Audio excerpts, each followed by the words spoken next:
On va peut-être continuer aujourd'hui. J'avoue que j'étais un petit peu ému parce que j'ai 2 membres de mon comité de thèse qui sont ici. Et je me suis toujours étonné de la manière dont j'ai réussi à recruter ces 2 personnes pour être sur mon jury thèse, parce que ma thèse n'était pas géniale vraiment à l'époque. Mais bon, ils m'ont fait confiance, je suppose. Donc vous vous rappelez que, pour ceux qui étaient là les semaines précédentes, que nous avons parlé un petit peu de 2 choses qui sont un petit peu opposées l'une à l'autre. Dans le premier temps, j'ai parlé de la manière dont le système visuel de la drosophile se développait de façon extrêmement déterministe, c'est-à-dire qu'en fait, tout était programmé et qu'en fait, on peut avoir un système qui produit un nombre bien précis de neurones avec tous le même ordre, la même quantité, la même stoichiométrie. Quelque chose de très, très figé qui représente bien ce qui se passe chez la drosophile et qui certainement aussi est applicable à des animaux supérieurs comme chez l'homme. Mais en plus de ça, chez l'homme, une grande plasticité existe, où en fait ce système très déterministe peut être assoupli et en fait est utilisé avec une grande, ce qu'on appelle une sorte de dépendance de l'activité et du monde extérieur pour arriver à une grande plasticité pour faire s'arranger pour qu'on ait un beaucoup plus grand nombre de neurones dans le cerveau humain.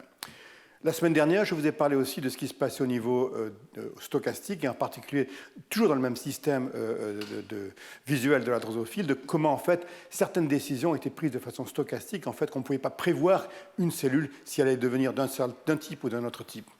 Aujourd'hui, je vais reprendre un petit peu ces 2 choses, ces 2 notions, et essayer de voir comment on peut les mettre ensemble et voir comment, en fait, une décision stochastique peut être imbriquée dans un système qui est beaucoup plus déterministe, et comment ces 2 systèmes peuvent arriver à rentrer l'un dans l'autre. D'accord ? Donc, ça, c'est le titre de mon cours, d'accord ?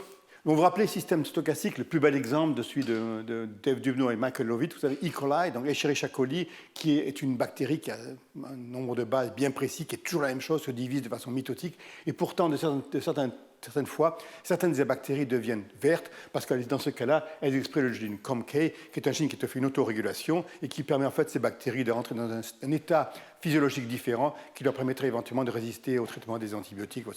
D'accord ? Donc, même si c'est une division mitotique purement simple et dure, on arrive quand même à avoir une diversification qui est stochastique. Je vais parler beaucoup plus aujourd'hui du système olfactif de la souris, des mammifères.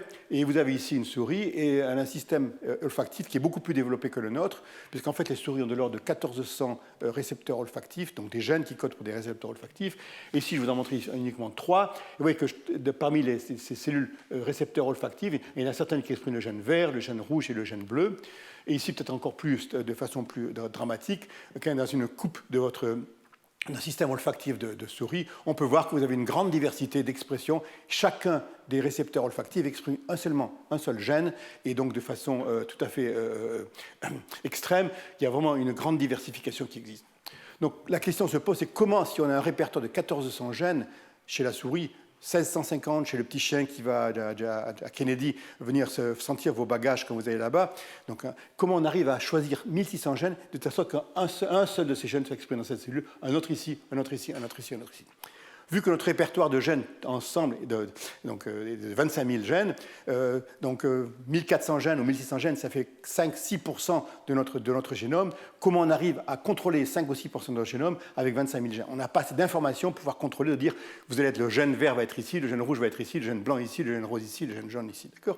Donc il n'est pas possible de pouvoir choisir de façon déterministe. Donc la seule solution pour faire ça, c'est de le faire de façon stochastique. C'est-à-dire qu'on va donner une règle.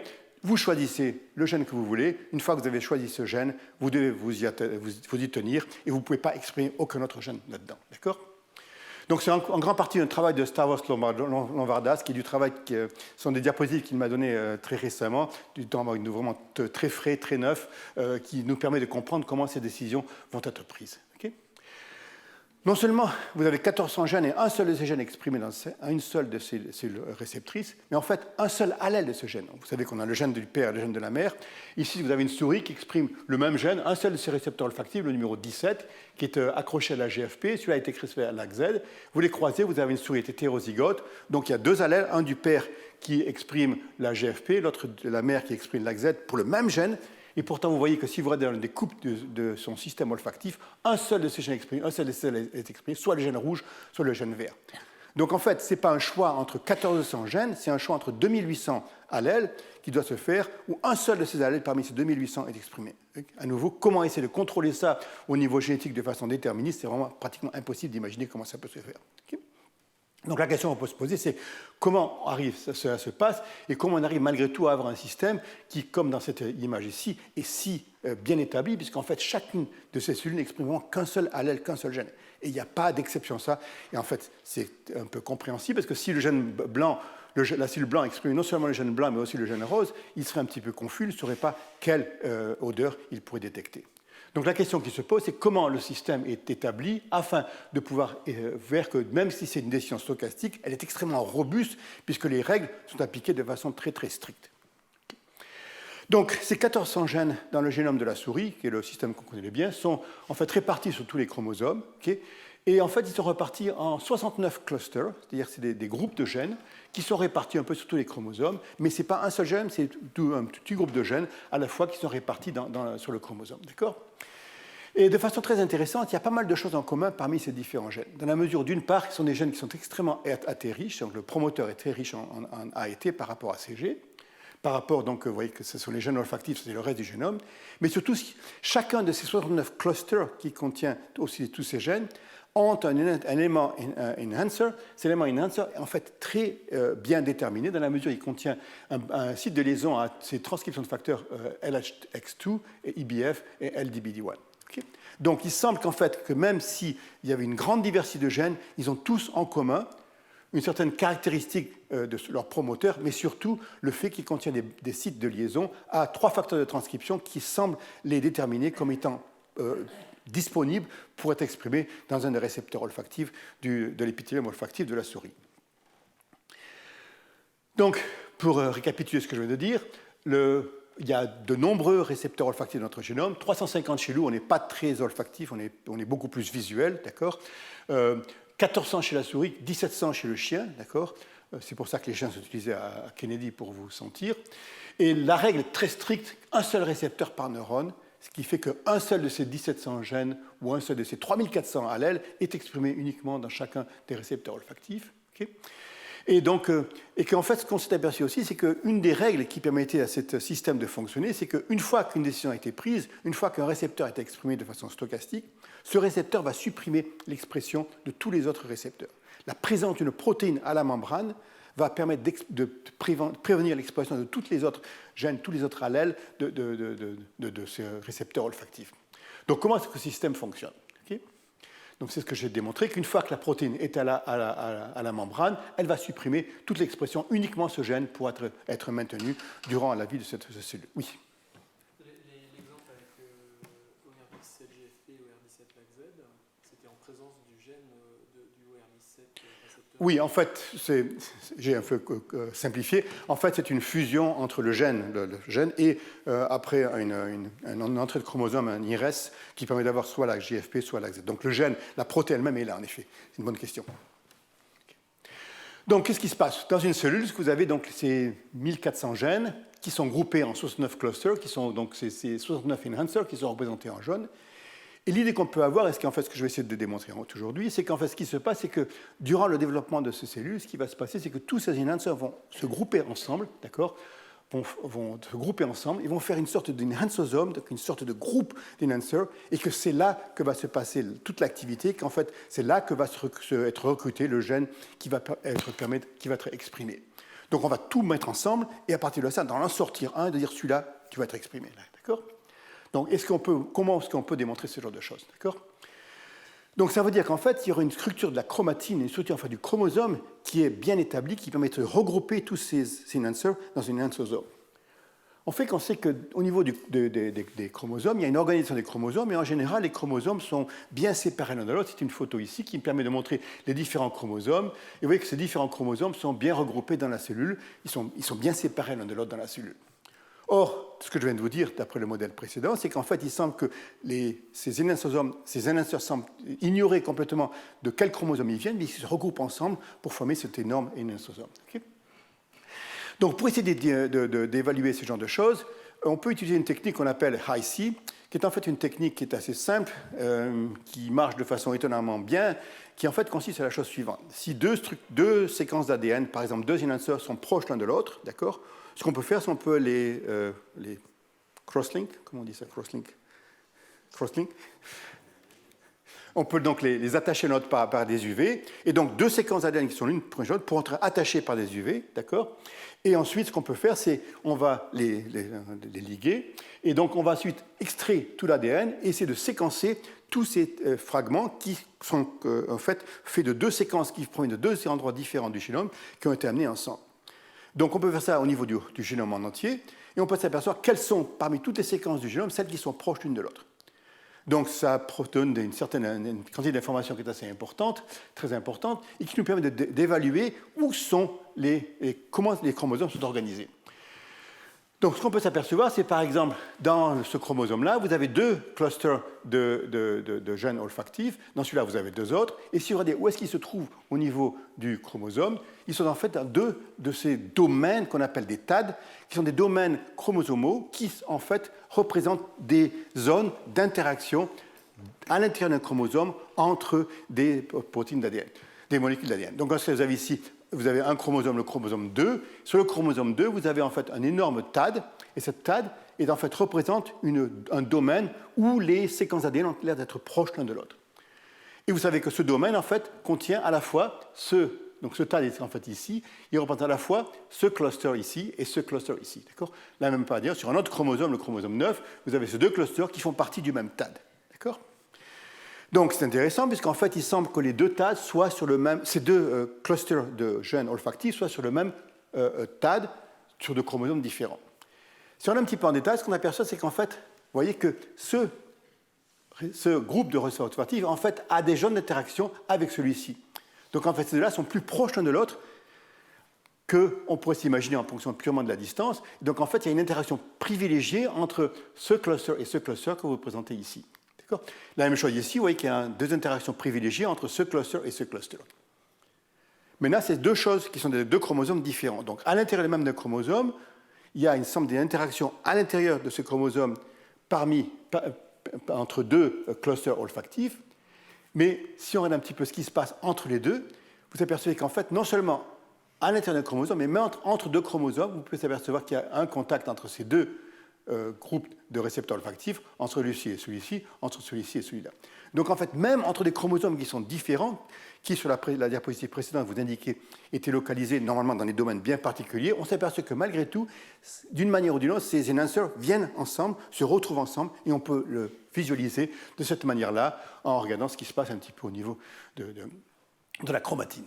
Donc en fait, ceci semble indiquer, c'est uniquement sur 4 clusters sur 2 chromosomes, mais on peut généraliser ça au niveau des 69 clusters. En fait, tous semblent avoir des interactions bien privilégiées et de se regrouper ensemble pour arriver à permettre l'expression stochastique de ce gène olfactif.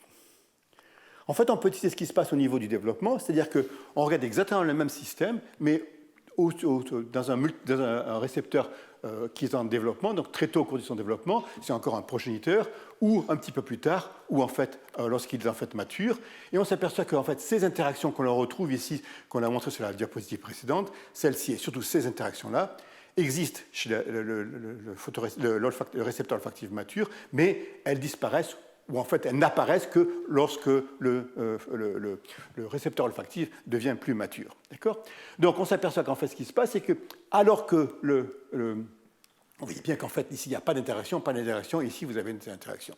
Donc lorsque le récepteur olfactif devient de plus en plus mûr, il va commencer à avoir ces interactions, réorganiser son ADN, réorganiser son chromosome, afin de mettre ensemble tous ces récepteurs olfactifs.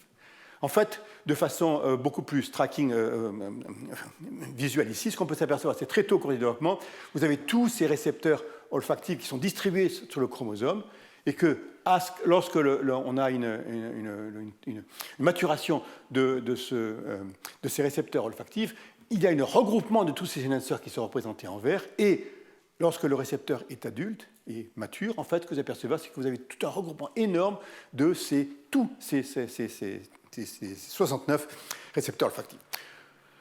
Cette représentation est une représentation statistique, c'est qu'en fait, ça ne veut pas dire que chacun de ces 69 enhancers est toujours ensemble, mais statistiquement, on a un regroupement de ce qui se passe, et qu'en fait, on peut s'apercevoir, c'est maintenant, parmi ces 69 énonceurs qui contrôlent les récepteurs olfactifs, quel est celui qui va être choisi pour pouvoir permettre l'expression d'un seul de ces gènes-là. Donc, comment on va extraire de ce groupe d'énonceurs celui qui va être choisi. Donc, on peut s'apercevoir, c'est faire la même chose maintenant, mais de le faire à partir de récepteurs olfactifs où on sait quel récepteur est exprimé. D'accord ? Donc, ce que je peux conclure déjà pour l'instant, c'est qu'en fait, les récepteurs olfactifs forment des énonciosomes, donc se regroupent ensemble, okay, et que ça semble être la question qui peut se poser, c'est comment on va choisir parmi ces groupes d'énonceurs celui qui va être exprimé dans une cellule bien donnée. D'accord ? Donc cette figure ici, vous avez en fait une illustration assez parlante de ce qui se passe. Donc ici, vous avez un groupe de cellules qu'on a purifié qui exprime le gène OR16, d'accord ?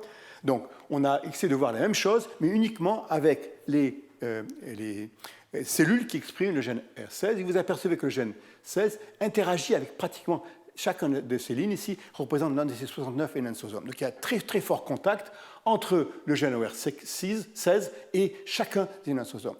Un autre gène OR17, en fait, a des interactions, mais ces interactions sont beaucoup plus faibles. Maintenant, si vous faites la même expérience avec des cellules qui sont séparées, qui expriment le gène OR17, on s'aperçoit que maintenant le gène OR17 a de très profondes interactions avec tous les énonciosomes, alors que maintenant le gène OR16, qui n'est pas exprimé, a des interactions qui sont beaucoup plus faibles. Donc ça veut dire qu'en fait, ce qui doit se passer, c'est que lorsque vous avez le choix tous ces énonceurs qui viennent ensemble, et de façon statistique, il n'y en a peut-être pas tous ensemble au même moment, mais à partir du moment où il y en a un qui va être exprimé, celui-là va être celui qui va choisir, qui va interagir avec tous les autres énonceurs, et celui-là qui va avoir le plus de chances de s'exprimer.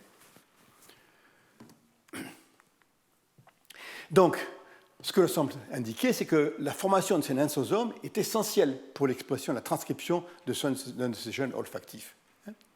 Donc, en fait, il faut qu'il y ait ces énonceurs, et de plus ces énonceurs vont être gros, plus on va pouvoir choisir un des gènes qui va être exprimé là-dedans.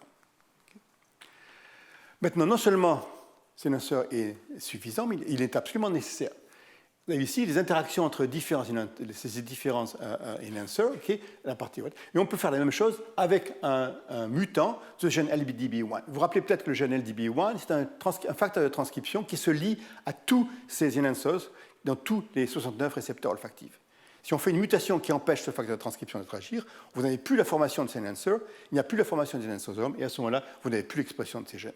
Donc c'est quelque chose d'absolument essentiel que tous ces clusters se forment uniquement dû à la présence de l'énonceur de ces 69 énonceurs qui peuvent venir ensemble et, à travers tous les chromosomes, se relier l'un à l'autre. Donc, on peut peut-être voir un petit peu ce qui se passe. C'est un schéma de François Spitz qui a publié récemment dans Nature une revue.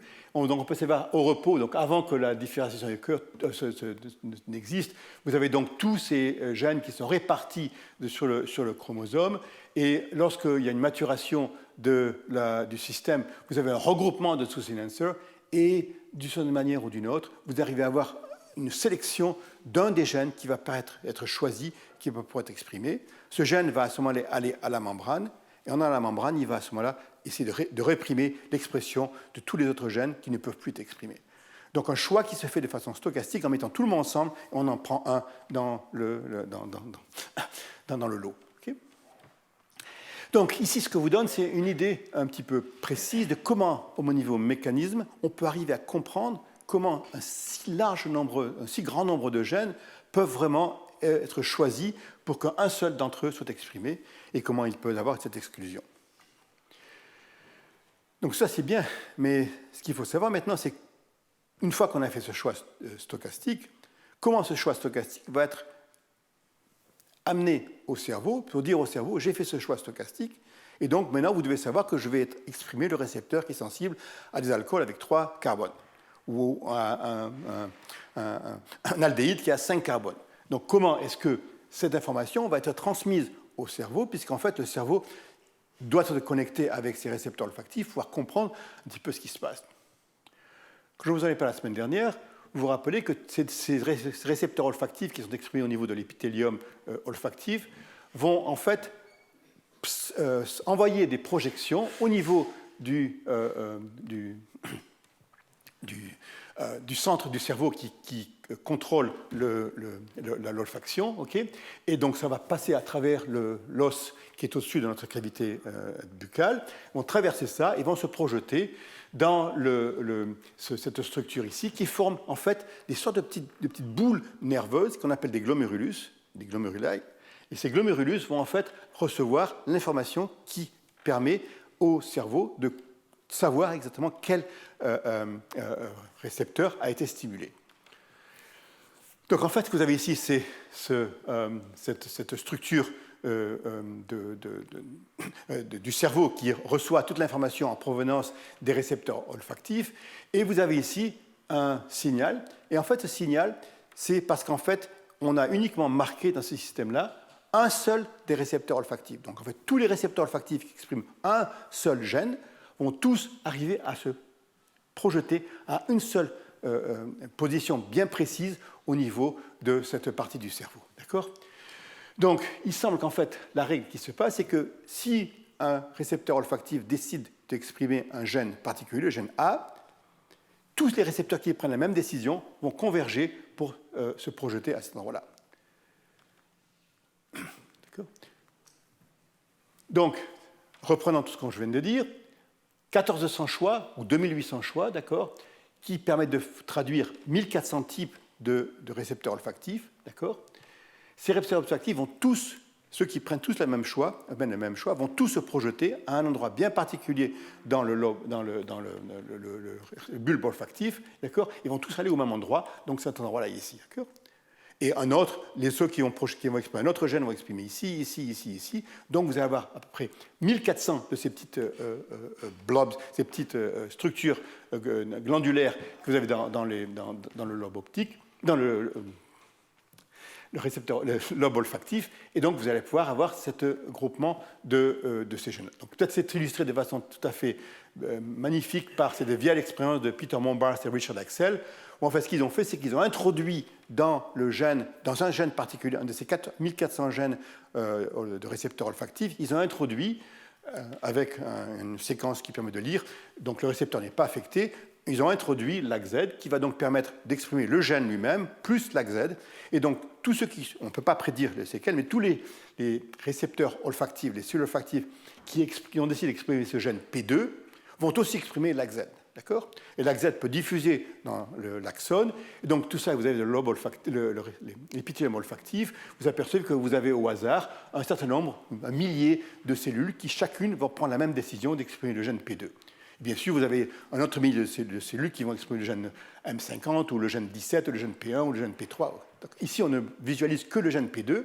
Et on s'aperçoit que tous les récepteurs olfactifs qui expriment le gène P2 vont tous d'abord converger l'un avec l'autre, faire ces sortes de groupements de neurones, et ils vont tous converger à un de ces glomérulus qui est ici dans le lobe olfactif de la souris. D'accord ? Donc, tous ceux qui expriment P2 vont exprimer là, et si on fait la même expérience avec P3, ils vont exprimer ici, ils vont se projeter ici, ils vont se projeter ici. D'accord ?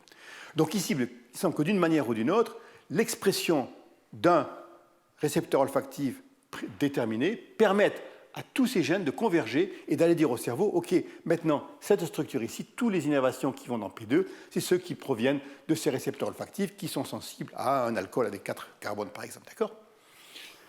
Donc, il semble qu'on a ce qu'on appelle une ligne, label line, c'est-à-dire qu'en fait, tout converge vers ce récepteur, ce lobe olfactif. Et donc, le lobe olfactif est une structure qui est bien déterminée, qui, contrairement à tout ce qui se passe au niveau de l'épithélium, est bien déterminée, bien structurée, puisqu'en fait, chaque partie de ce lobe olfactif est à même de répondre à une odeur donnée. Et en fait, d'un animal à l'autre, l'endroit où les récepteurs P2 se projettent est toujours à peu près au même endroit. Donc l'organisation globale du lobe olfactif est la même d'un animal à l'autre. D'accord ? Pourtant, elle provient de la formation de récepteurs olfactifs qui sont, eux, déterminés de façon tout à fait au hasard. Donc comment peut-on arriver à vers cette correspondance? Comment on peut aller d'un système très stochastique vers un système très déterministe ici, et comment on arrive à connecter les deux? En fait, vous apercevez que la réponse n'est pas encore bien claire, mais je vais aussi donner quelques indications de comment on peut arriver à comprendre ce qui se passe. Donc ce que je vous dis ici, c'est ce qui se passe au niveau du lobe olfactif de la souris. Une chose vraiment similaire se passe au niveau du lobe olfactif de la drosophile, où en fait vous avez cette illustration, un cerveau de drosophile qui est beaucoup, beaucoup plus petit, et vous avez au milieu de ce cerveau, ce qu'on appelle le lobe anténal, qui est en fait l'endroit où, de la même manière que dans un système chez la souris, tous les neurones qui expriment un gène particulier, il n'y en a que 40 chez la drosophile, un de ces 40 gènes vont se projeter et vont faire un de ces glomérulus qui est ici. La drosophile est un animal très olfactif et très visuel, le centre visuel est ici, olfactif et visuel, donc une grande partie du cerveau est en fait consacrée à la détection ou l'interprétation des signaux olfactifs.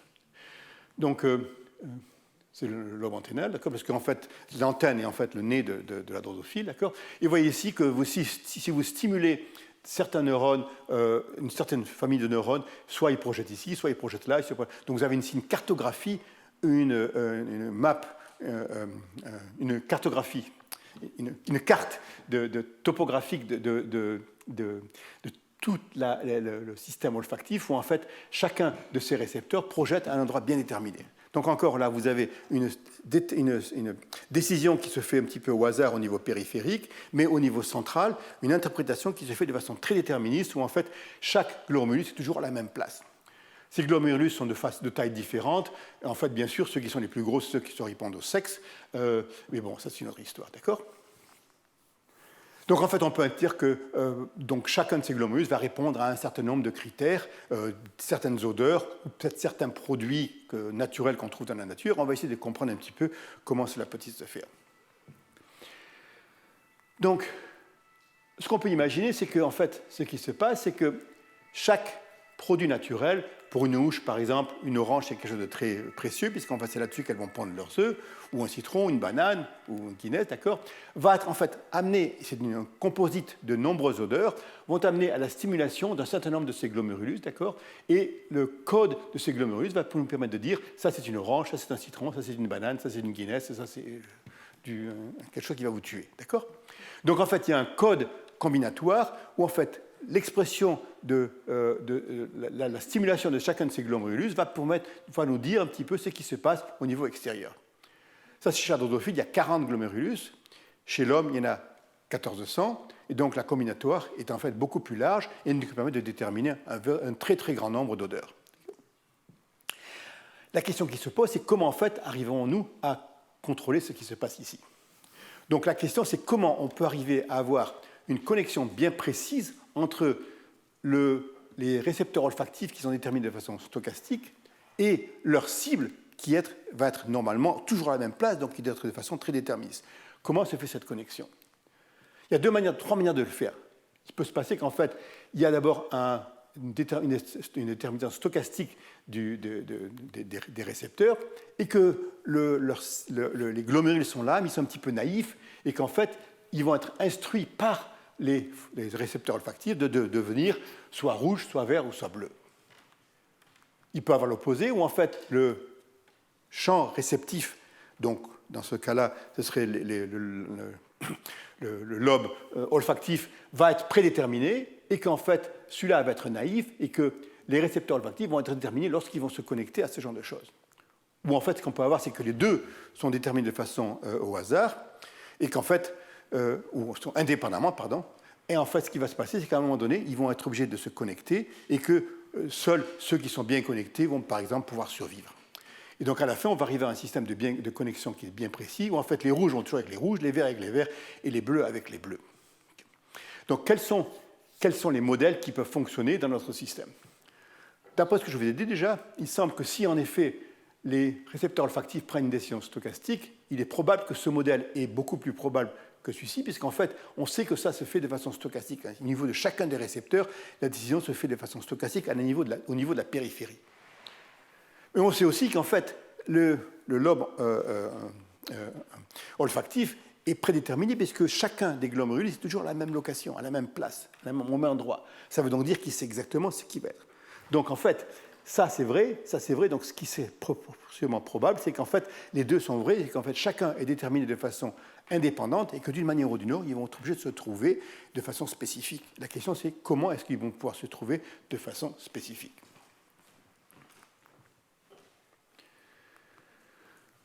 Donc, ça ramène au problème de connectivité qu'on trouve dans le cerveau des animaux un petit peu supérieurs, c'est qu'en fait, on a un très très grand nombre de neurones qui font un immense nombre de synapses, et de savoir c'est comment toutes ces synapses peuvent être déterminées avec simplement les 25 000 gènes qui composent notre génome.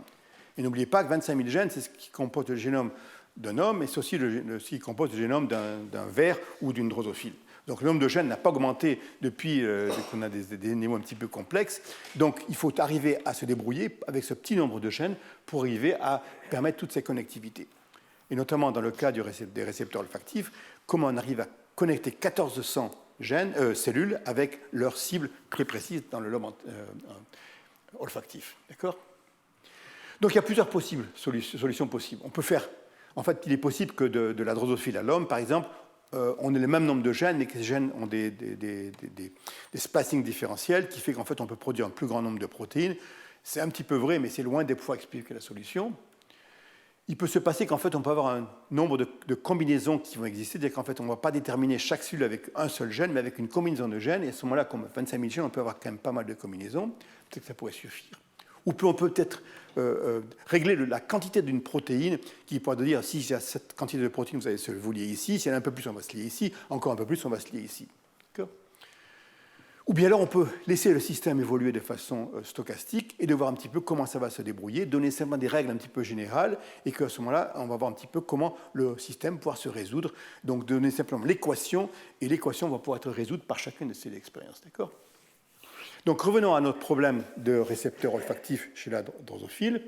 Et donc, vous vous rappelez l'image que je vous ai montrée tout à l'heure, que si vous exprimez le promoteur P2, donc le gène P2 va exprimer de façon stochastique, il va exprimer le récepteur olfactif P2, et on lui accroche en même temps l'AXZ, de telle sorte qu'il puisse exprimer l'AXZ, qu'on puisse le tracer au cours de son développement. Donc, vous apercevez que tous les récepteurs olfactifs qui expriment le gène P2 vont se converger vers un certain glomérulus qui est ici. Ils se collapsent l'un avec l'autre et ils arrivent tous à avoir ici, d'accord ? Maintenant, ce qu'on peut faire, c'est faire la même expérience, mais comme vous le disiez avant, c'est d'enlever le récepteur olfactif, c'est-à-dire qu'on va mettre uniquement l'AXZ et il n'y aura plus de séquence codante pour le récepteur olfactif. Et là, un résultat qui est tout à fait important, c'est qu'en fait, les récepteurs olfactifs, maintenant, vont projeter un petit peu n'importe où. Ils vont choisir soit un glomérule ici, soit ici, soit ici. Donc, le promoteur va contrôler l'expérience de l'AXZ. Il devrait normalement exprimer le récepteur P2, mais il va se converger, aller un petit peu partout. L'interprétation qu'on peut faire, c'est qu'en fait, la décision a été prise par ce promoteur d'être exprimé, mais il ne va pas pouvoir exprimer une protéine comme P2 ici, et donc il n'y aura pas de feedback entre cette protéine qui va permettre de réprimer tous les autres gènes. Donc ça veut dire qu'un deuxième choix est permis, et donc un autre gène va être pris au hasard, et donc chacun des récepteurs va choisir un gène différent, et donc va projeter un glomérule différent. Donc l'interprétation, ça veut dire qu'en fait la présence d'un récepteur olfactif est d'une part nécessaire pour pouvoir réprimer tous les autres, mais aussi va être nécessaire pour trouver en fait la cible adéquate dans le lobe olfactif. Bon, maintenant ce qu'on peut faire, c'est faire la même expérience, mais ce qu'on va faire, c'est remplacer le gène P2 ici, avec le même promoteur P2, mais là on va lui mettre le gène M50, donc un autre gène récepteur olfactif qui va être sous le contrôle du promoteur P2. Donc tout ce que je vous ai raconté avant, comment tous venaient ensemble, tous ces silenceurs venaient ensemble, et qu'un gène est choisi, le gène qui va être choisi, il va être le gène P2, mais au lieu d'exprimer le gène, la séquence codante P2, il va exprimer le gène M50, donc un autre gène olfactif.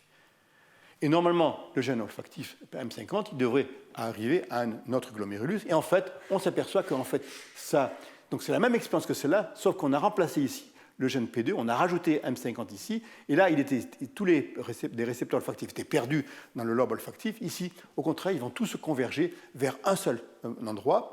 Et cet endroit, ce n'est pas l'endroit où en fait le gène, normalement P2 devrait se projeter, c'est en fait un endroit qui est plus proche de là où les cellules qui expriment le gène M50 devraient se projeter. Donc en fait, ici, qu'on arrive à recoder la projection de ce gène vers un autre glomérulus, simplement en changeant la phase codante, le récepteur olfactif, la protéine qui va être produite par ce gène-là. Donc ça veut dire qu'en fait, le récepteur olfactif est suffisant pour permettre aux axones de converger vers un glomérulus. Donc non seulement il est nécessaire, parce que si on ne l'a pas, ça ne se fait pas, mais il est aussi suffisant, parce que si vous en mettez un autre à la place, ils vont se projeter à un endroit différent. Maintenant, les choses ne sont pas tout à fait si simples, puisqu'en fait, les auteurs ont fait un certain nombre c'est surtout le travail de Bitterman Bass et Richard Axel, ont fait un nombre de convergences. Par exemple, le gène M12 projette ici, le gène M71 projette ici, mais si vous prenez le promoteur M71 qui dirige l'expression de P2, ils vont ni se projeter et P2 serait ici. En fait, on a une projection intermédiaire entre le promoteur M71 et la phase codante P2. On s'aperçoit qu'il y a une projection entre les deux. De la même manière, si on prend le promoteur de M12 qui contrôle l'expression de P2, il ne projette pas du tout, pas exactement à P2, il projette un petit peu proche de P2, mais en tout cas loin de P12. De la même manière ici, on peut s'apercevoir si vous avez P3 et P2, et que vous avez une chimère entre P3 qui dirige P2, ça va se projeter près de P3, et entre une chimère entre M50 et P2, on s'aperçoit que c'est entre les deux aussi. Donc en fait, la phase codante des récepteurs est importante pour donner l'instruction où projeter, mais ce n'est certainement pas le seul critère, puisqu'en fait, on n'arrive pas à avoir une retargeting parfaite, où en fait, les gènes, les cellules ne vont pas exactement aller où on les attend, ils vont être une situation intermédiaire. Donc en fait, les neurones semblent être un petit peu confus, ils ne savent pas où aller, ils doivent aller là, on leur dit d'aller là, peut-être qu'ils vont là, ils vont entre les deux. Okay. Donc tout ça, ça nous dit que c'est qu'en fait, les récepteurs olfactifs ont une instruction qui est stochastique au départ. Ils expriment un récepteur à leur surface. Ce récepteur joue un rôle important pour les avoir ciblés dans le lobe olfactif. La question qu'on peut se poser, c'est en fait, qu'est-ce qui se passe au niveau de leur cible synaptique? Est-ce que la présence de leur cible postsynaptique est importante pour pouvoir amener à ce qu'ils soient ciblés ici? Donc ce qu'on peut faire, c'est faire des expériences où en fait, on peut poser cette question. On peut dire, qu'est-ce qui se passe maintenant si on supprime les cibles de ces récepteurs olfactifs, d'accord? Donc en fait, ça, c'est des expériences qui bénéficient de deux mutations, TBR1 et DLX1 et 2. En fait, ça, ce sont une souris où en fait, il n'y a pas des glomérules. Les neurones qui vont prendre l'information des récepteurs olfactifs pour l'amener par partie plus supérieure du cerveau ne sont plus là. Il n'y a plus donc de cible pour les récepteurs olfactifs. Malgré tout, on a quand même la concentration entre glomérules. Donc en fait, les récepteurs olfactifs, malgré tout, vont trouver un endroit, même si leur cible n'est pas là. On peut voir ça de la même manière. DLX1, c'est en fait un mutant où il n'y a pas de récepteur d'interneurones. Donc on pourrait imaginer que c'est les interneurones qui faisaient ça. Mais non, même si vous enlevez les interneurones, il y a toujours les glomérulus qui sont en fait présents là-dedans. Donc en fait, ce que ça veut dire, c'est que les récepteurs olfactifs prennent une décision au hasard, ils expriment un récepteur, ce récepteur va les instruire d'aller projeter à un endroit bien précis, même si leur cible n'est pas là. Donc vous voyez qu'un petit peu le dilemme, puisqu'on n'arrive pas à comprendre un peu comment ça se fait. Maintenant, il y a une règle que les neurobiologistes aiment utiliser qui dit que, en fait, une manière de résoudre le système, c'est que ça dépend de leur activité. C'est-à-dire qu'en fait, les récepteurs olfactifs, peut-être qu'ils répondent particulièrement bien à une odeur précise, et que d'une manière ou d'une autre, si tous les récepteurs qui répondent au même moment à la même odeur vont pouvoir dire on est ensemble, on va se regrouper et on va aller à un endroit bien précis. Ce qu'on appelle qui wires together, fires together, wires together. Si on va avoir des actions potentielles en même temps, on va pouvoir aller se connecter au même endroit. C'est un petit peu mystérieux comme système, mais on peut tester si c'est vrai. Donc ce qu'on peut faire, c'est dire ok, ce qu'on va faire, c'est que maintenant on va empêcher ces récepteurs olfactifs de répondre à des odeurs en les rendant silencieux, donc les empêchant de... Donc ça, c'est une mutation qui est en fait un cyclic GMP.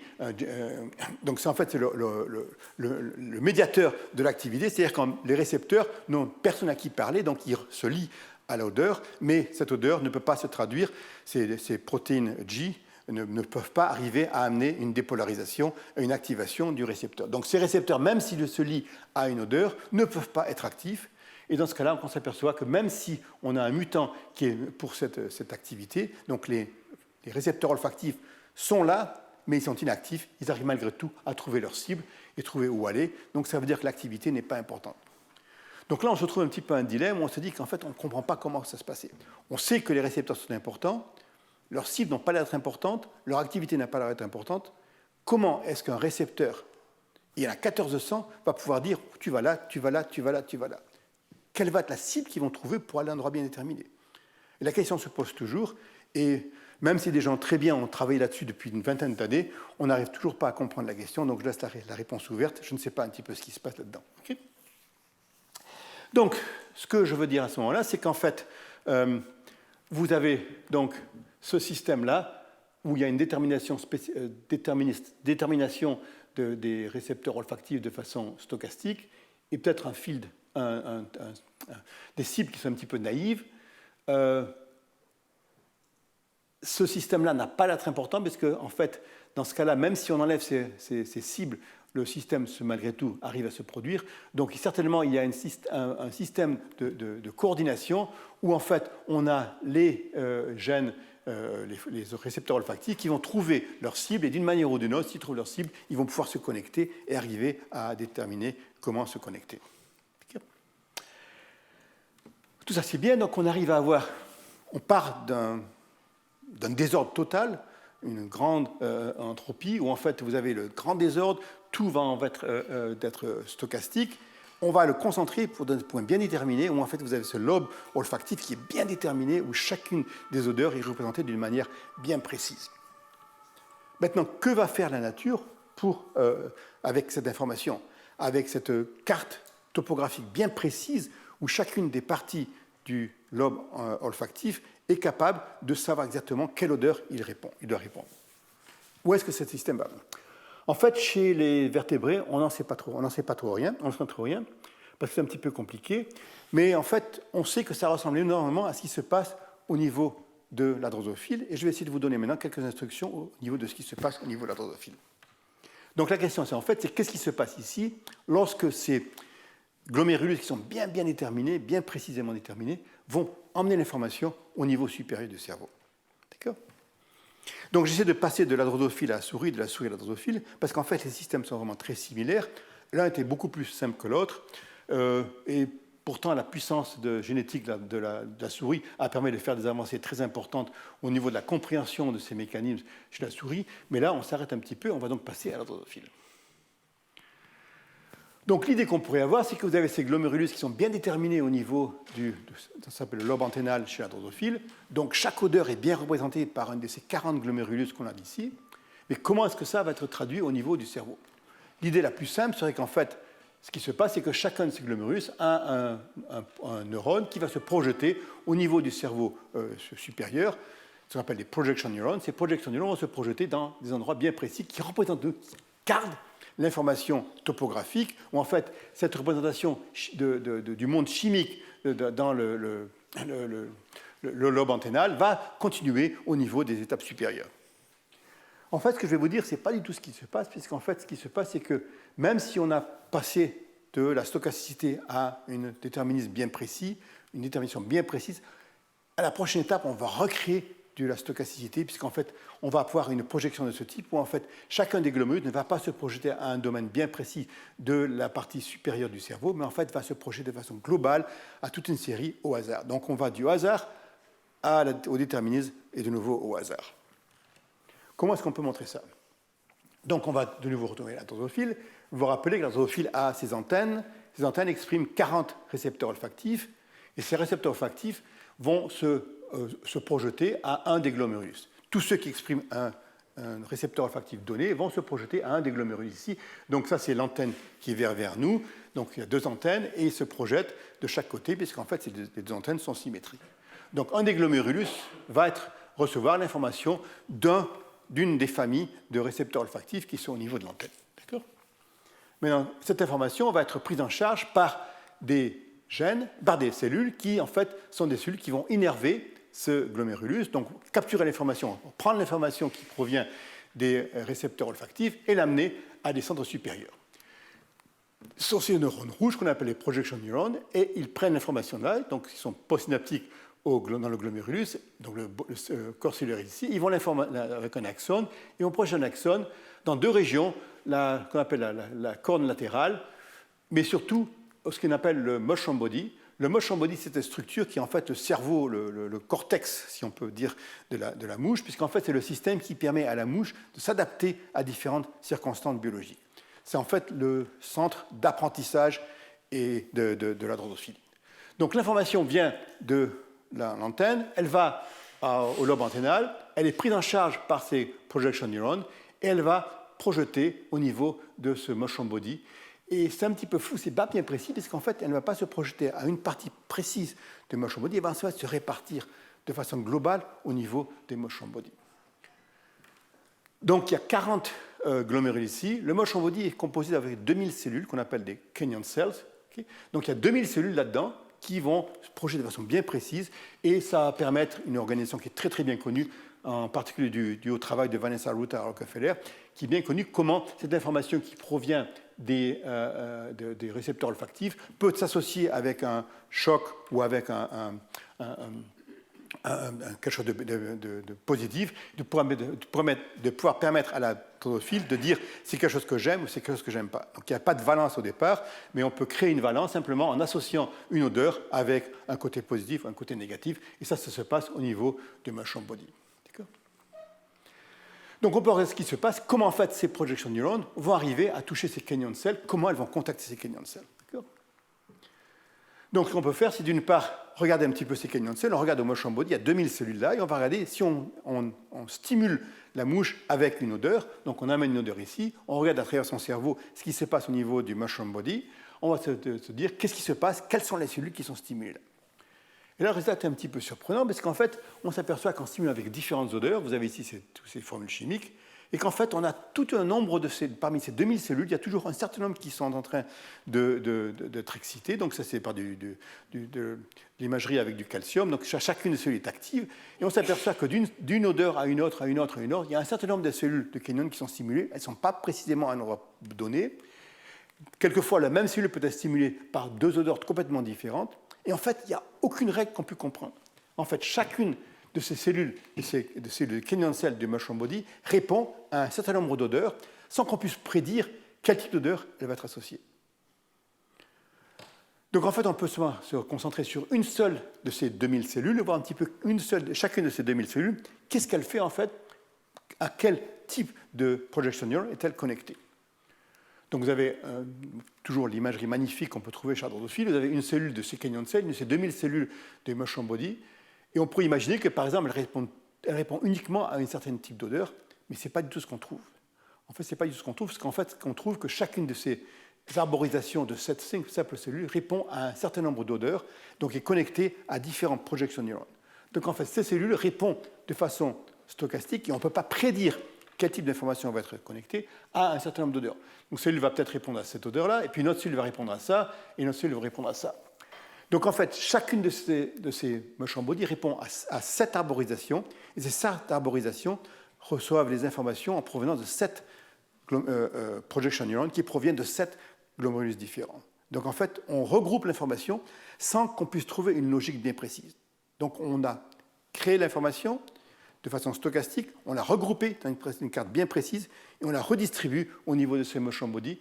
Et en fait, apparemment, c'est pour les gens qui font de la neurobiologie systémique, en fait, c'est un moyen de pouvoir déduire quel type d'odeur c'est. Et je voudrais peut-être en fait voir un petit peu ce qui se passe au niveau de la souris, parce que chez la souris, on a des cellules qui sont un petit peu similaires à celles de ces cellules du mushroom body, qui sont ces cortical pyramidal neurons, donc des neurones dans la partie du cerveau qui traite l'information olfactive, et chacune reçoit 10 000 stimulus, et donc en fait ces 10 000 stimulus doivent correspondre aussi peut-être à des stimulus qui proviennent de ces 1400 glomérulus qui sont dans le lobe olfactif de la souris. Donc de façon similaire, on s'aperçoit qu'on regroupe toutes ces informations un petit peu au hasard, et le système va pouvoir permettre de résoudre le système et de trouver un petit peu de quelle manière on a une information. Donc en fait, en gros, ces cellules de Kenyon reçoivent des informations en provenance des différentes odeurs, ces différentes glomérulus qui proviennent de ces différentes odeurs, et d'une manière ou d'une autre, le système est capable de trouver ça et de comprendre ce qui se passe. En fait, Sophie Caron, qui était à l'époque dans le laboratoire de Richard Axel, a analysé un petit peu ce qui se passait au niveau de donc ça, c'est les projection neurons, donc c'est les 40 projection neurons, les 40 odeurs qui sont capables d'être. Et ça, c'est un certain nombre de Kenyon cells. Vous apercevez que chacune des odeurs stimule au hasard un certain nombre de Kenyon cells sans qu'on puisse prédire lesquels. Et que la même Kenyon cell peut être stimulée par différentes odeurs. Donc en fait, un système complètement aléatoire et en fait qui apparemment est le meilleur système pour pouvoir arriver à sortir un petit peu l'information, de déterminer l'information, de trouver un petit peu quelles odeurs ont été trouvées. Okay. Donc ce que je viens de vous dire ici, c'est que on a une compréhension précise de ce qui se passe au niveau des mécanismes qui permettent à une décision d'être prise au niveau périphérique de façon stochastique. Comment cette information stochastique est malgré tout regroupée dans ces glomérulus et comment ensuite le système est traité au niveau de l'information pour pouvoir arriver à comprendre un petit peu et regrouper, faire une combinatoire pour de déterminer un vrai, très grand nombre d'odeurs qui permet donc au système de se retrouver. C'est le système olfactif qui est bien compliqué puisqu'en fait il y a un très grand nombre d'odeurs, 40 chez la drosophile, 1600 ou 1700 chez le chien. C'est toujours malgré très compliqué. Et donc, est-ce qu'on peut trouver, et peut arriver à trouver les mêmes règles dans un système qui serait beaucoup plus simple? La semaine dernière, je vous ai parlé d'un autre système stochastique qui est en fait un système stochastique qui est en fait celui de l'homme et celui de la rétine humaine.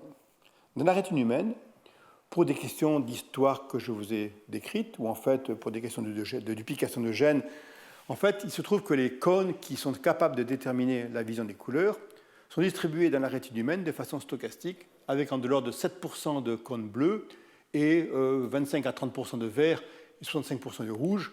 Mais d'un individu à l'autre, ça varie énormément. Ou sur certains individus, les 7% sont à peu près toujours conservés, mais le rapport entre les verts et les rouges peut varier énormément d'un individu à l'autre. On comprend relativement bien comment ça se fait, c'est la position des gènes dans le chromosome. Et donc, ça nous permet d'avoir une vision trichromatique, alors que tous les autres invertébrés et tous les autres mammifères sont en fait dichromates ou ne voient pas les couleurs. Donc, ça nous permet de voir ça grâce à ce système stochastique. Bien sûr, je vous ai dit la semaine dernière comment on pouvait essayer d'analyser ces systèmes stochastiques chez l'homme en utilisant ces organoïdes. Et je vais peut-être vous faire référence au travail au cours de Denis Duboul qui regarde un petit peu ces organoïdes, le fonctionnement des organoïdes. Je pense que demain, il va vous parler un petit peu de la même chose, des organoïdes de rétine, où en fait on peut essayer de comprendre comment un organoïde humain, comment on peut comprendre comment une rétine humaine peut se développer, alors que bien sûr, si on veut essayer de travailler chez l'homme, c'est pratiquement impossible. Donc en faisant pousser des rétines dans des tubes à essai, on arrive à comprendre au moins en partie comment ce système peut se développer. On n'a pas choisi de travailler sur la rétine humaine, on a choisi de travailler sur l'œil de drosophile, d'accord, qui en fait a aussi un choix stochastique. En fait, dans l'œil de drosophile, vous avez donc une comparaison qui se fait entre deux types de cônes. C'est comme les cônes humains, c'est ce qu'on appelle R7 et R8. Un exprime un récepteur qui est sensible aux UV ou au vert. Et donc en fait, il y a une comparaison entre UV et vert. Mais un autre système, dans d'autres somatidies, dans d'autres yeux individuels, vous avez une comparaison entre le UV et le bleu. Donc on avait deux types de comparaison, UV bleu ou UV vert. Et si on regarde l'expression des rhodopsines, qui sont les pigments, les photopigments qui sont sensibles au vert ou au bleu, ils sont comme dans la rétine humaine, ils sont distribués de façon stochastique, avec à peu près 35% de bleu et 65% de vert. Et là encore, on ne peut pas déterminer si ce photorécepteur, lorsqu'il est né, il va devenir bleu ou il va devenir vert. Il est complètement stochastique, d'accord? Donc on ne peut pas prédire ce qui va se passer. Ça, c'est vrai au niveau du bleu et du vert. C'est aussi vrai au niveau de R7, des deux types de UV, 37%, 65%. Donc ça fait deux distributions stochastiques. Mais en fait, il n'y a pas deux distributions, il n'y en a qu'une seule, puisqu'en fait, il y a toujours une correspondance. Ça, c'est deux rétines différentes. Il y a toujours une correspondance entre le rhodopsine 3 et rhodopsine, donc le UV est bleu et l'autre UV est vert. Donc c'est toujours la même chose qui se passe. Donc en fait, il y a toujours uniquement deux types. Donc il y a soit ça, soit ce type, soit ce type. Vous n'avez jamais rhodopsine 4 avec rhodopsine 5, vous n'avez jamais rhodopsine 3 avec rhodopsine 6, d'accord? Donc, un choix qui se fait, et en fait, on sait que ce choix est fait de cette manière-là, parce qu'en fait, le choix se fait dans cette cellule ici, dans cette cellule qui exprime rhodopsine 4, puisqu'en fait, très tôt au cours du développement, vous avez les 8 cellules ici qui vont devenir les 8 photorécepteurs, 2 de d'entre elles vont devenir les cônes, et une de celles-là exprime ce gène qu'on appelle spineless, qui est un facteur de transcription, qui est exprimé dans la cellule RC, donc il est exprimé dans cette cellule-là, d'accord? Dans cette cellule-là, mais il n'est pas exprimé dans cette cellule-là, dans celui-là et pas dans celle-là. C'est-à-dire qu'il est exprimé de façon stochastique ou dans cette cellule-là et pas dans celle-là, pas dans celle-là, pas dans celle-là, mais dans celui-là, dans celui-là, dans celui-là. D'accord?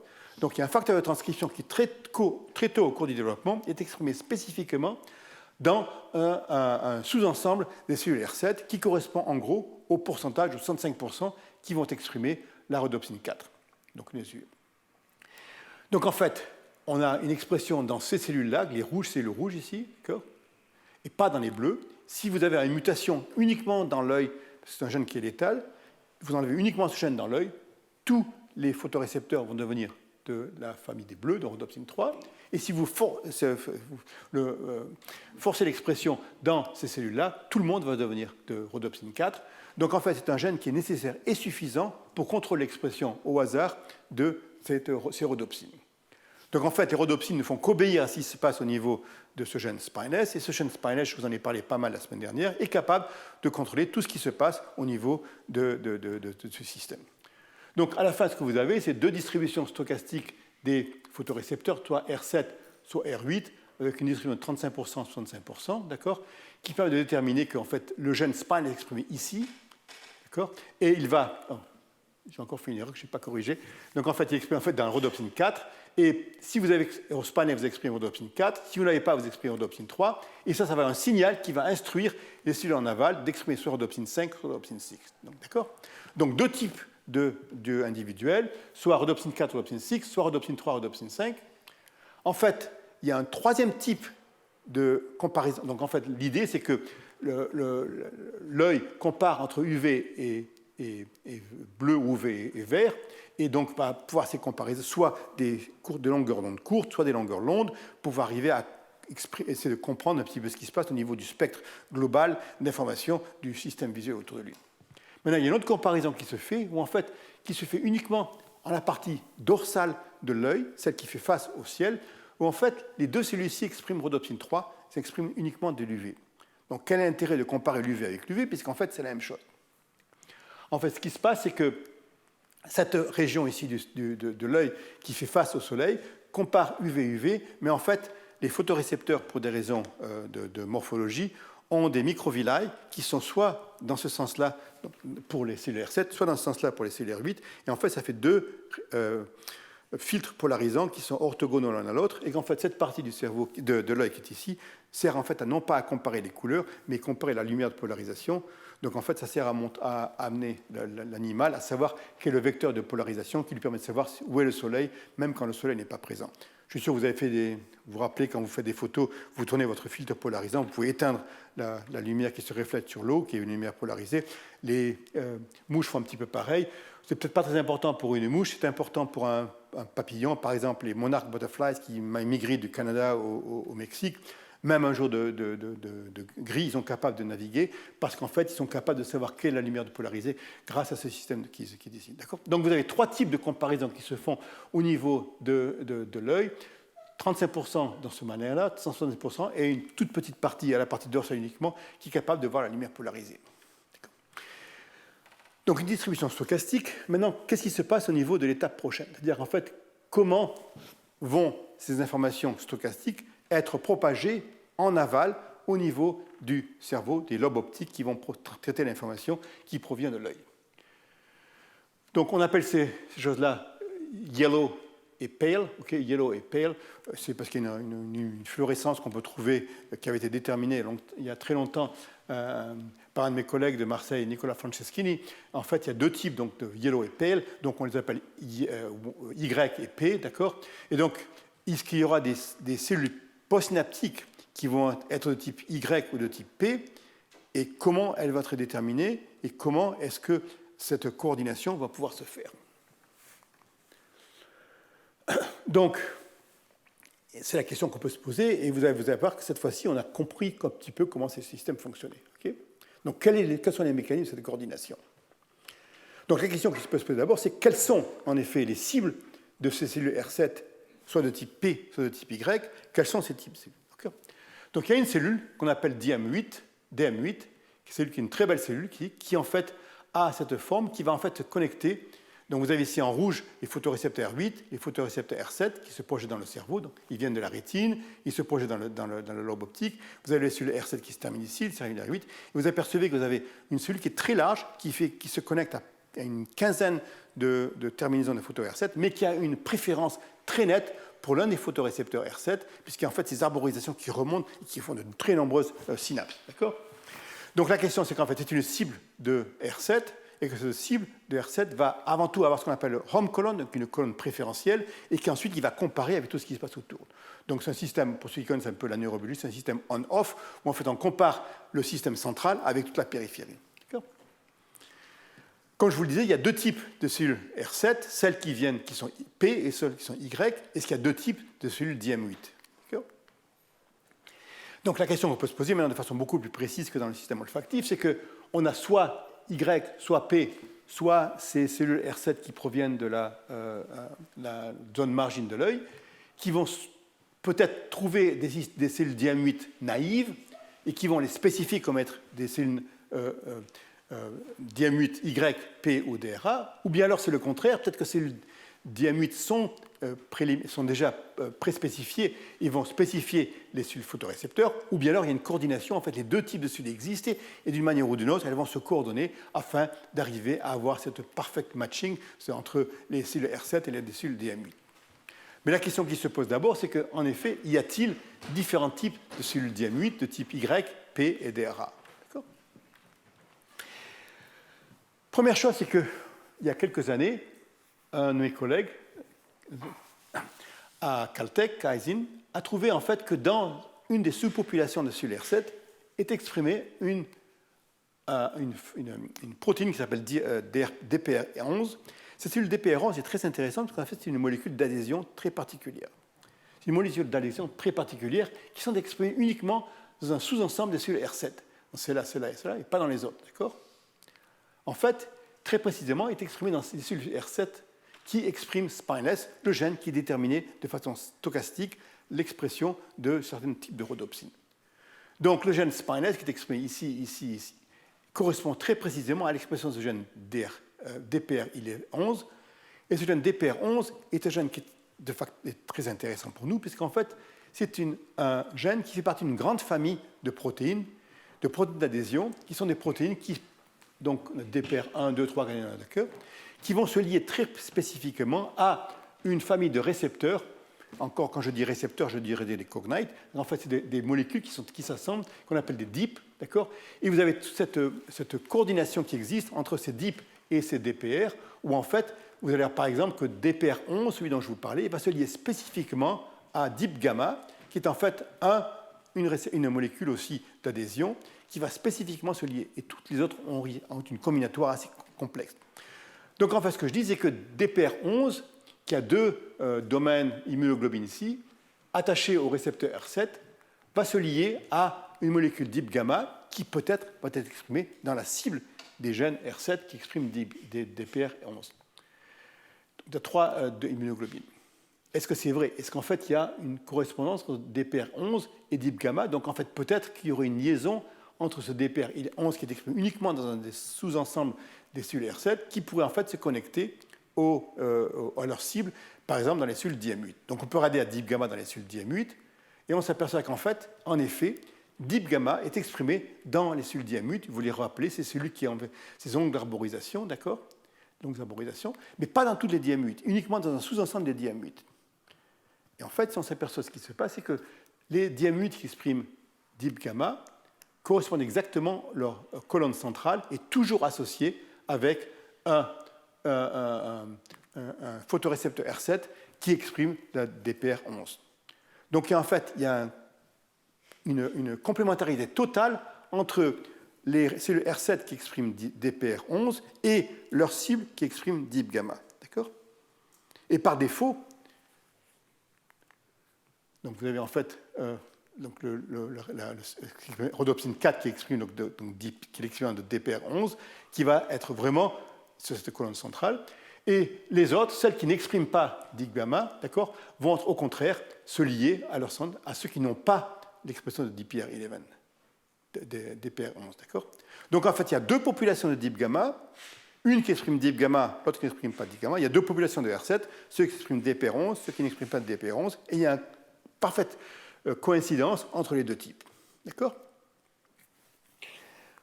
Donc, ce qu'on peut faire, et j'ai oublié de le mentionner, il y a aussi un troisième type de DM8 qui en fait n'exprime ni l'un ni l'autre, et qu'en fait qui est ceux qui se lient uniquement à la partie dorsale, ceux qui sont en train de traiter l'information qui provient de la lumière polarisée.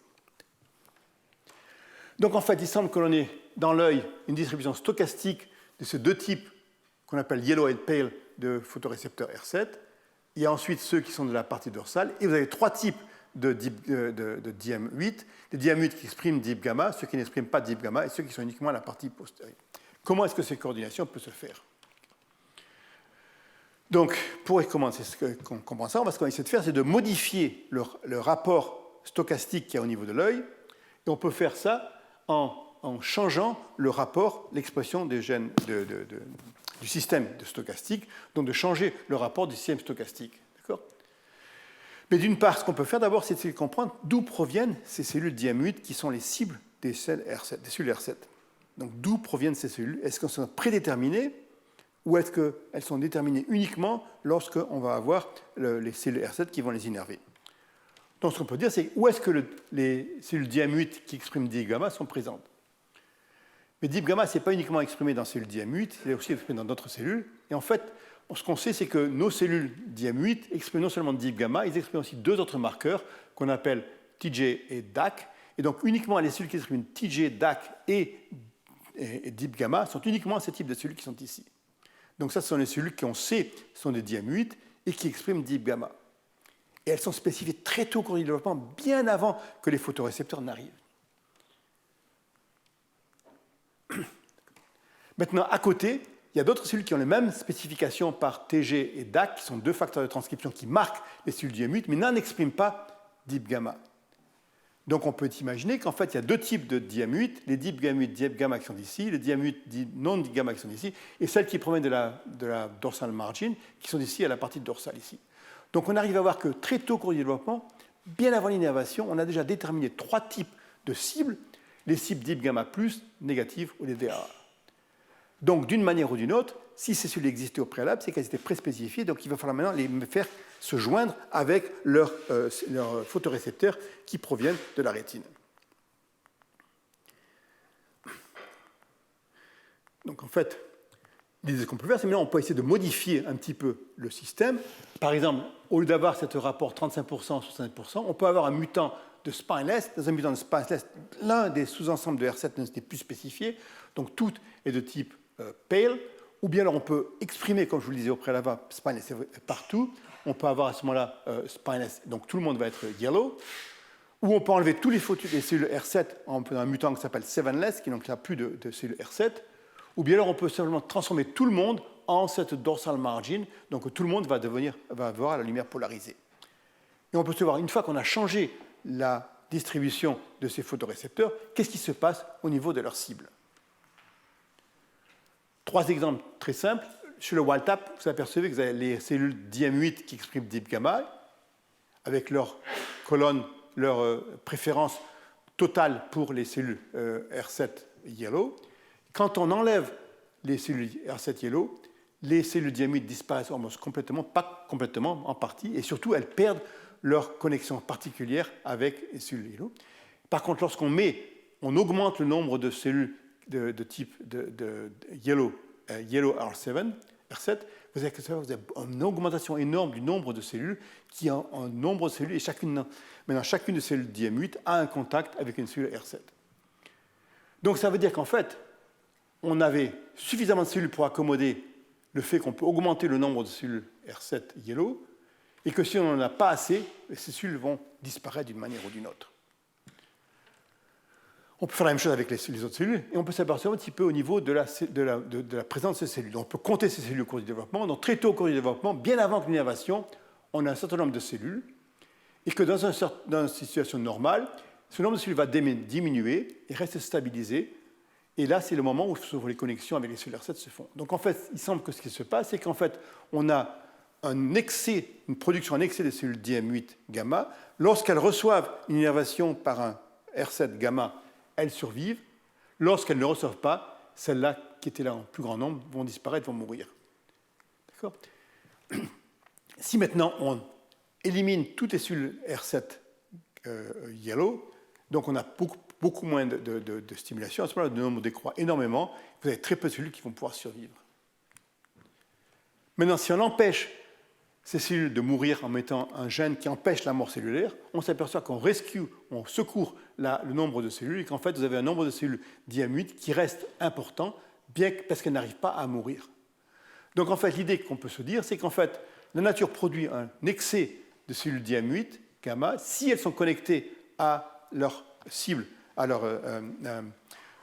R7 adéquat, elles vont pouvoir survivre. Si elles ne trouvent pas ça, elles vont mourir. Et si elle n'a aucune de ces cellules, la plupart d'elles vont mourir. Il va rester qu'un tout petit nombre. D'accord ?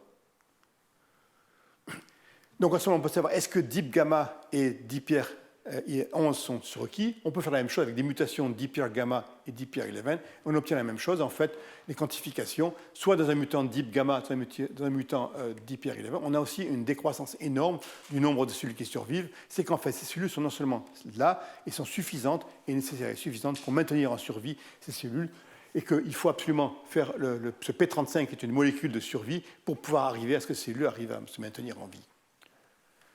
Donc, en conclusion, ce que je vous ai dit, c'est qu'en fait, on a un système ici précis où on a pu voir qu'il y avait une spécification bien précise des cellules photoréceptrices, soit yellow, soit pale, soit DRA, une intervention bien précise au cours du développement sur leur cible DM8, yellow, pale et DRA DM8, et que uniquement celles qui arrivent à se trouver vont pouvoir survivre, celles qui ne se trouvent pas vont disparaître. Donc, on a compris en fait comment un système d'adhésion simple permet la détermination de ce système stochastique et comment on arrive à matcher, à coordonner l'expression stochastique et l'expression déterministique de ces deux types de cellules et d'arriver à voir que le système fonctionne de façon si précise. Donc je crois que j'ai illustré aujourd'hui, de façon un petit peu longue peut-être, deux systèmes qui sont soit très complexes dans le cas de l'olfaction, soit beaucoup plus simples au niveau de la vision, où en fait on a des décisions stochastiques et des décisions déterministes, et qu'en fait, il y a un jeu constant qui se fait pour que ces deux systèmes puissent être coordonnés.